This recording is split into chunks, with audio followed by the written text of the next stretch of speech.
श्री शिवाय नमस्तुभ्यम। हर हर महादेव। दोस्तों, आप सभी लोग जानते हैं कि 12 जुलाई 2024 को पड़ रही है शुक्रवार सप्तमी तिथि। दोस्तों, यह जो शुक्रवार है आषाढ़ महीने में पड़ने वाला सबसे बड़ा शुक्रवार है, क्योंकि यह गुप्त नवरात्रि के दिनों में पड़ रहा है, जिसका बहुत ही बड़ा और विशेष महत्व होता है। और ऐसा दिन पूरे साल में सिर्फ एक ही बार आता है।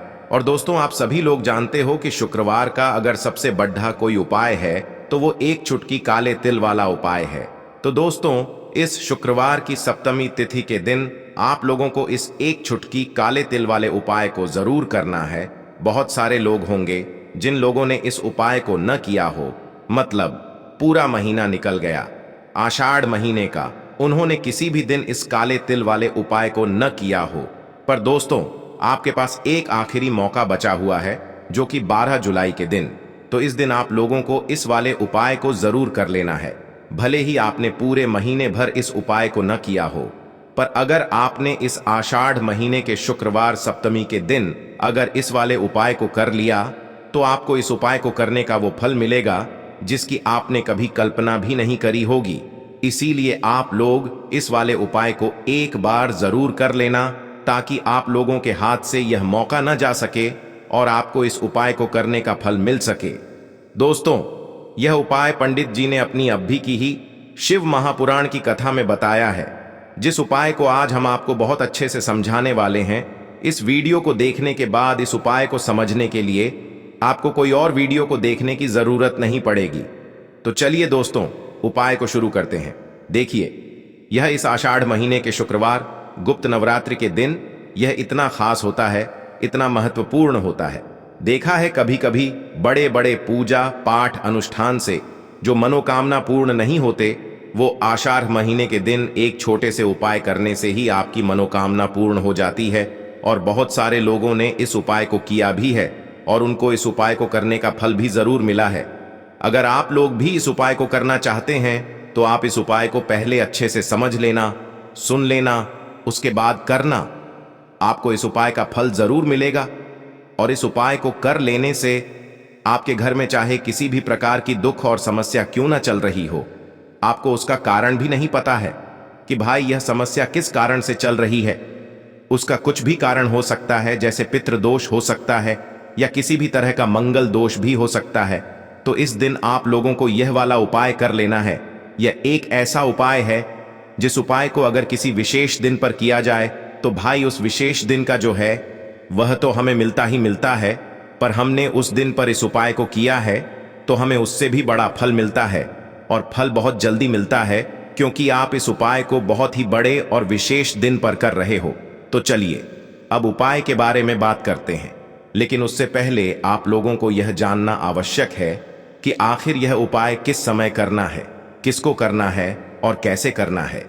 तो चलिए हम आगे आपको वीडियो में एक एक करके बता देते हैं।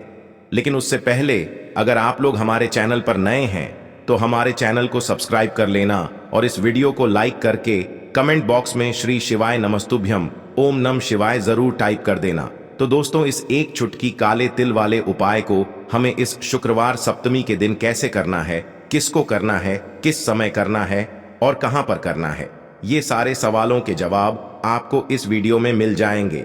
और जो ये वीडियो देखेगा भाई, उसको काले तिल के दाने वाला उपाय जरूर करना चाहिए, क्योंकि इस दिन एक काले तिल का भी बहुत ही बड़ा और विशेष महत्व होता है।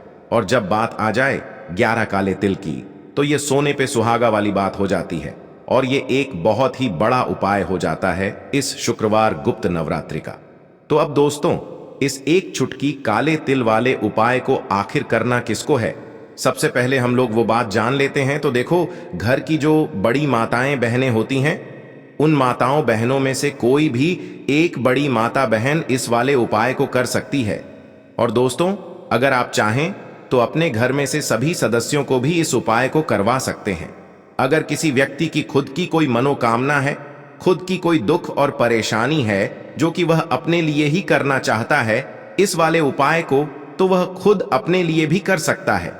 बाकी अगर कोई घर में से ऐसा है जो कि अपने पूरे घर परिवार की सुख और शांति के लिए ये वाला उपाय करना चाहता है, तो भाई वह भी कर सकता है, उसमें भी कोई दिक्कत वाली बात नहीं है। कहने का मतलब यह है कि इस उपाय को हर एक सदस्य भी कर सकता है और पूरे घर परिवार के सदस्य के लिए घर की बड़ी माताओं बहनों में से कोई एक माता बहन भी कर सकती है।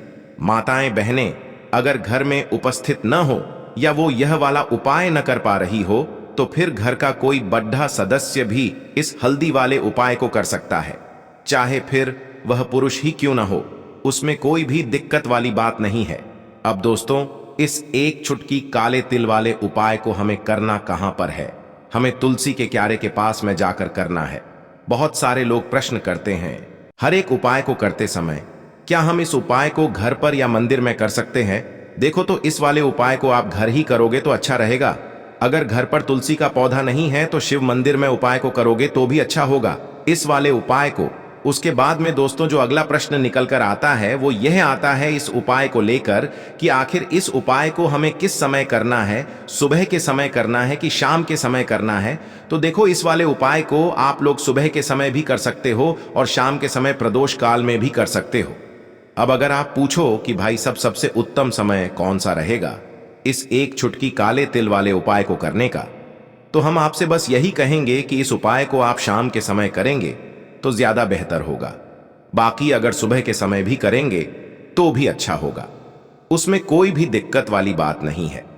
तो अब दोस्तों जो अगली सबसे बड़ी और महत्वपूर्ण बात आती है वो यह आती है कि सुबह अगर हम उपाय को करेंगे तो हमें कितने बजे से लेकर कितने बजे तक के बीच में करना है, और शाम के समय प्रदोष काल में करेंगे तो हमें कितने बजे से लेकर कितने बजे के बीच में करना है। तो देखो, सुबह जितनी जल्दी हो सके आप उपाय को करने की कोशिश करना। बाकी अगर किसी कारणवश लेट भी हो जाओ, थोड़ी देर भी हो जाए तो 10 या 11 बजे तक भी आप उपाय कर लेना, पर 12 बजे से ज्यादा देरी ना हो, ठीक है? इस बात का ध्यान रखना। उसके बाद में दोस्तों अगर शाम के समय प्रदोष काल की बात करें, प्रदोष काल का जो समय होता है वो शाम के 6 बजे से शुरू हो जाता है। मतलब शाम के 6 बजे से लेकर 7 बजे के बीच का जो समय होता है यह समय प्रदोष काल का समय होता है।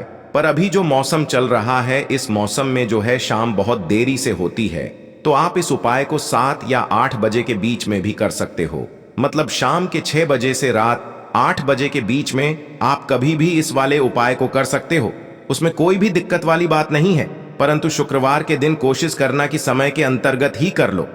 किसी कारणवश ना कर पाओ तो थोड़ा देरी से भी कर सकते हो, आपको उपाय का फल जरूर मिलेगा। तो चलिए बात करते हैं हमारे पहले उपाय की। देखिए, इस उपाय के लिए आपको 2 दीपक लेने होंगे। दोनों ही दीपक आप मिट्टी के भी ले सकते हैं और दोनों ही दीपक आप शुद्ध आटा मढ़कर उनके भी तैयार कर सकते हैं। अब दोस्तों दोनों ही दीपक के अंदर आपको शुद्ध घी का प्रयोग करना होगा और एक दीपक के अंदर आपको गोल रुई की बाती का प्रयोग करना होगा और एक दीपक के अंदर आपको लंबी बाती का प्रयोग करना होगा। लंबी बाती वाले दीपक के अंदर आप मौली वाला जो धागा आता है कलावा का, उसकी बाती का प्रयोग भी आप लंबी बाती वाले दीपक के अंदर कर सकते हैं। देखिए, 2 दीपक वाला ये चमत्कारी उपाय केवल शुक्रवार की रात्रि में ही किया जाता है, इसीलिए आपको इस उपाय को बहुत ही ध्यान से समझना। इसी के साथ में आपको एक चुटकी काले तिल के दाने लेना है और इसी के साथ में आपको मात्र एक चुटकी हल्दी भी लेनी होगी। अब दोस्तों ये सभी सामग्री लेकर के आपको रात्रि के समय पहुंच जाना है अपने घर में, जहां कहीं भी तुलसी जी का पौधा, तुलसी माता का निवास स्थान है, वहां पर देखिए दोस्तों, सबसे पहले तो आपके पास जो एक गोल बाती का दीपक, उसे आपको तुलसी जी के वहां पर प्रज्वलित करना है। दीपक को प्रज्वलित करते समय आपको ओम नमो भगवते वासुदेवाय इस मंत्र का 11 बार जाप कर लेना है। अब देखिए दोस्तों, आप जो एक चुटकी काले तिल के दाने लेकर के आए हैं उन्हें आपको अपने सीधे हाथ में रखना है और जो आपने गोल बाती वाला दीपक प्रज्वलित किया है माता तुलसी जी के वहां पर, उसके ऊपर से आपको इन एक चुटकी काले तिल को गड्ढी की दिशा में घुमाना है। आपको अपना नाम और अपनी गोत्र को बोल देना है और फिर आपको इन काले तिल को उससे जलते हुए दीपक के अंदर डाल देने हैं। देखिए, काले तिल भगवान विष्णु के पसीने से उत्पन्न हुए हैं और जब भी हम यह दीपक नवमी की रात्रि में प्रज्वलित करते हैं तो इससे हमें हमारे कर्ज में राहत मिलती है, हमारे जीवन में धन प्राप्ति के नए नए मार्ग खुलते हैं, हमारा अगर कोई भी कार्य रुका हुआ है तो वह भी परिपूर्ण होता है। देखिए, गोल बाती का जो दीपक है, विशेषकर हम माता तुलसी के वहां पर भगवान विष्णु और माता लक्ष्मी के निमित्त प्रज्वलित कर रहे हैं। इस प्रकार से आपको ये दीपक प्रज्वलित कर देना है। अब जो आपके पास लंबी बाती का दीपक है, एक छुटकी हल्दी है, तो इससे आपको लेकर के पहुंचना है अपने घर के मंदिर में। आपके घर के मंदिर में माता लक्ष्मी की जो भी प्रतिमा ही मूर्ति है, उनके सामने सबसे पहले तो आपको ये लंबी बाती का दीपक रखना है। फिर आपको दीपक को प्रज्वलित कर देना है। दीपक को प्रज्वलित करते समय आपको ओम महालक्ष्मी नमः इस मंत्र का जाप करते रहना है। अब दोस्तों, आपके पास जो एक छुटकी हल्दी है, उसे आपको अपने सीधे हाथ में रखना है और इस एक छुटकी हल्दी को आपको उस दीपक के ऊपर से 11 बार घड्डी की दिशा में घुमाना है और आपको ओम महालक्ष्मी नमः मंत्र का जाप करते रहना है। और इस एक छुटकी हल्दी को आपको उसे दीपक के अंदर डाल देना है। देखिए, एक चुटकी हल्दी वाला जो दीपक है, आपके जीवन से दुर्भाग्य को समाप्त करता है, माता लक्ष्मी की आपको कृपा प्राप्त करवाएगा, धन प्राप्ति के आपके जीवन में नए नए मार्ग बनाएगा। देखो, अगला उपाय है, वो भी बहुत ज्यादा खास है। तीनों उपाय को आप जरूर सुनना, क्योंकि जो आपको अच्छा लगे वो उपाय आप कर सकते हैं। देखिए, इस उपाय के लिए आपको 2 हरी इलायची लेनी होगी। हरी इलायची आपको साबुत लेनी है, खंडित नहीं होनी चाहिए। और इसी के साथ में आपको मात्र थोड़ा शहद लेना है। शहद आपको मात्र आधा चम्मच या फिर उससे भी कम ले लेना है। और इसी के साथ में आपको एक दीपक ले लेना है। दीपक आप चाहे तो मिट्टी का भी ले सकते हैं और आप चाहे तो शुद्ध आटा मढ़कर उसका दीपक भी आप तैयार कर सकते हैं। इस दीपक के अंदर आपको मौली का जो धागा आता है, कलावा का, उसकी बाती का प्रयोग करना होगा। यानी कि इस दीपक के अंदर आपको लाल रंग की बाती का प्रयोग करना होगा और इस दीपक के अंदर आपको शुद्ध घी का प्रयोग करना होगा। अब ये सारी सामग्री लेकर के आपको अपने घर में जो भी मंदिर है वहां पर पहुंच जाना है और आपको माता लक्ष्मी के किसी भी स्वरूप के सामने बैठ जाना है। अगर माता लक्ष्मी की फोटो है, माता लक्ष्मी की प्रतिमा है, तो उनके सामने आपको बैठ जाना है। अगर माता पार्वती की प्रतिमा है तो उनके सामने आपको बैठ जाना है। यानी कि किसी भी माता के स्वरूप के सामने आपको बैठ जाना है। अब देखिए, सबसे पहले तो आपको माता रानी के सामने थोड़ी सी चावल की ढेरी बना देनी है। यानी कि थोड़ी सी अक्षत के दाने आपको माता रानी के सामने रखना है। उसके बाद आप जो एक दीपक लेकर के गए हैं, उस दीपक को आपको उन्हीं चावल के दानों के ऊपर रख देना है और फिर इस दीपक को आपको माता रानी के सामने प्रज्वलित कर देना है। देखें, इस दीपक को प्रज्वलित करते समय आपको ओम महालक्ष्मी नमः इस मंत्र का लगातार जाप करते रहना है। दीपक को प्रज्वलित करने के बाद आप जो 2 हरी इलायची लेकर के गए हैं, उसमें से एक हरी इलायची को तो आपको उसी दीपक के अंदर डाल देनी है और वहीं पर आपको कम से कम 21 बार ओम महालक्ष्मी नमः इस मंत्र का जाप कर लेना है। अब आपके पास जो शहद है और एक हरी इलायची है, उसे सीधे आपको लेकर के पहुंच जाना है। भगवान शिव के मंदिर में पूज्य गुरु जी ने बताया है कि यह उपाय आपको सिर्फ और सिर्फ शाम के समय ही करना होगा। शाम को जब भी सूर्यास्त का समय होता है, तो उस समय आपको ये उपाय करना है। लेकिन सबसे पहले तो आपके पास जो एक हरी इलायची है, उसे आपको उस शहद के अंदर अच्छे से डुबो देना है। यानी कि शहद का लेपन उसे हरी इलायची के ऊपर चारों तरफ आपको कर देना है। अब यह जो शहद से युक्त हरी इलायची है, इससे आपको भगवान शिव के शिवलिंग पर अर्पित कर देनी है और आपको वो श्री शिवाय नमस्तुभ्यम इस मंत्र का लगातार जाप करते रहना है। फिर इसके बाद आपको एक लोटा जल भी अपने साथ लेकर के जाना। तो यह एक लोटा जल भी आपको धीरे धीरे शिवलिंग पर समर्पित कर देना है और आपको श्री शिवाय नमस्तुभ्यम इस मंत्र का जाप करते रहना है। फिर इसके बाद आपको अपने घर आ जाना है। इस प्रकार से आपको ये उपाय कर लेना है। तो चलिए दोस्तों, जान लेते हैं गुरुजी द्वारा बताए गए दूसरे उपाय के बारे में। देखिए, इस उपाय के लिए आपको लेना है 11 चावल के दाने। गुरुजी ने कहा है, चावल के दाने खंडित नहीं लेने हैं, बिल्कुल साबुत होने चाहिए। उसके साथ में आपको लेना है एक बेलपत्र। बेलपत्र का भी एक नियम है, अगर आपके पास बेलपत्र नहीं है तो आप शिवलिंग से उठाकर उसको पुनः शुद्ध जल से धोकर इस्तेमाल कर सकते हैं। इस प्रकार आपको बेलपत्र लेना है। इसके बाद आपको एक लोटा जल लेना है। अब ये सब सामग्री लेकर आपको जाना है महादेव के मंदिर में। देखो, अब आपको उत्तर साइड में खड़े हो जाना है और सबसे पहले आपको एक बेलपत्र अपने हाथ पर और 11 चावल दाने रखकर शिवलिंग के ऊपर अपना नाम और गोत्र बोलते हुए समर्पित कर देना है और ओम नमः शिवाय श्री शिवाय नमस्तुभ्यं का लगातार जाप करना है। अब आपको जो एक लोटा जल साथ में लेकर आए थे उसे धीरे धीरे बेलपत्र और चावल दाने के ठीक ऊपर आपको समर्पित करते जाना है और शिव पुराण के मूल मंत्र श्री शिवाय नमस्तुभ्यं का 11 बार जाप करना है और अपनी मनोकामना बोलते जाना है। देखो, बस छोटा सा उपाय करना है, देखना एक दिन आपके सब काम बनने लग जाएंगे। गुरुजी का बहुत ही विशेष उपाय है। चलते हैं तीसरे उपाय की तरफ। देखिए, इस उपाय के लिए आपको एक तांबे के पात्र के अंदर सबसे पहले अपने घर से शुद्ध जल लेना है। फिर इसी के साथ में आपको मात्र थोड़ा सा शहद लेना होगा। शहद आपको आधा चम्मच या फिर उससे भी कम लेना है और इसी के साथ मैं आपको एक प्यारी सी बेलपत्र ले लेनी है। बेलपत्र यदि आपको नहीं मिल पाती है तो भगवान शिव के शिवलिंग पर चढ़ी हुई बेलपत्रों को आप पुण्य शुद्ध जल से धोकर के उपयोग कर सकते हैं और बेलपत्र जो है वह कहीं से भी कटी फटी खंडित नहीं होनी चाहिए। अब ये तीनों सामग्री लेकर के सीधे आपको पहुंच जाना होगा भगवान शिव के मंदिर में। ये उपाय सुबह से लेकर के शाम तक किसी भी समय कर सकते हैं। देखिए, सबसे पहले तो आपके पास जो शहद है उससे आपको अपने सीधे हाथ की चींटी उंगली के जो पास वाली उंगली होती है अनामिका उंगली, उसमें थोड़ा सा शहद आपको लेना है और इससे फिर आपको शिवलिंग पर जहां माता सुंदरी का स्थान होता है वहां पर आपको ओम का निर्माण करना है। लेकिन जलाधारी के बिल्कुल बीच में जो स्थान होता है उससे माता अशोक सुंदरी का स्थान कहते हैं और इसी स्थान पर आपको शहद से ओम का निर्माण करना है।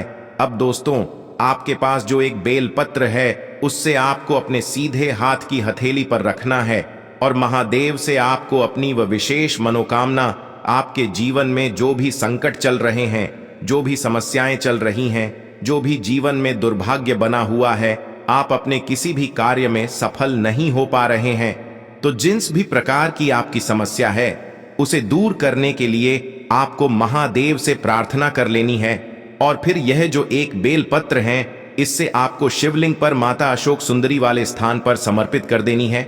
देखिए, जहां पर आपने ओम का निर्माण किया है उसी के ऊपर आपको ये बेलपत्र भी समर्पित कर देनी है।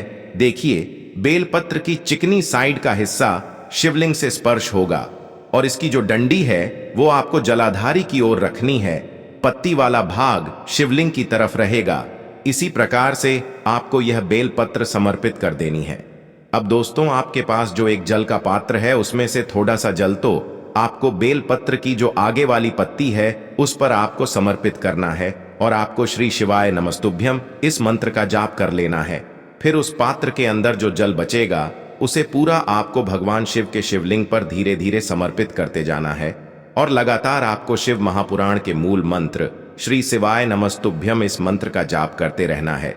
गुरुजी ने कहा है कि जल आपको इतने धीरे धीरे समर्पित करना है कि जल समर्पित करते हुए आप कम से कम 11 बार श्री शिवाय नमस्तुभ्यं या फिर ओम नमः शिवाय इस मंत्र का जाप कर सके। फिर इसके बाद वापस आपको अपने घर आ जाना है। इस प्रकार से आपको ये उपाय कर लेना है। आप देखेंगे कि आपकी सभी मनोकामनाएं अवश्य ही पूरी होंगी। ये उपाय आपको अवश्य करने हैं। इस वीडियो में हमने आपको 3 से 4 महा उपाय आपको बताए हैं जो आपको शुक्रवार के दिन करने हैं। अगर आपके मन में उपाय से जुड़ा कोई भी सवाल है तो हमें कमेंट बॉक्स में पूछ सकते हैं। उपाय करते समय कोई भी गलती नहीं करनी है। अगर आपको हमारी वीडियो पसंद आए तो हमारे इस चैनल को सब्सक्राइब जरूर करें। हर हर महादेव। ओम नमः शिवाय। श्री शिवाय नमस्तुभ्यं।